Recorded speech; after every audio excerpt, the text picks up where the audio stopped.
Masarap sa pakiramdam kapag na-appreciate ka ng mga tao sa paligid mo. Yung tipong kahit konting bagay lang naman ang ginawa mo, sobra-sobra na yung pasasalamat nila sa'yo. At syempre, dapat ganun ka rin. Huwag mo kalimutan magpasalamat sa mga taong may nagawang mabuti sa'yo. Paliit man yan o malaki. Ang mahalaga, ma-appreciate mo yung ginagawa nila para sa'yo. At isipin mo na lang, paano ka mabibigyan ng mas malaking blessing kung sa maliit na biyaya nga lang, hindi mo man lang mapahalaga.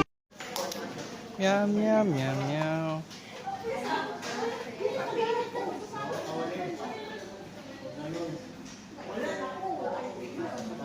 Ano niya sa gallery, matingala na rin. Si Bichu.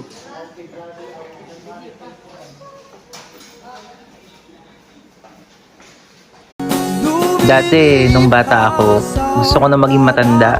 Kasi parang astig eh. Pero ngayon, parang gusto ko na lang ulit maging bata. Yung tipong pwede kang mag-time first kapag napapagod ka na.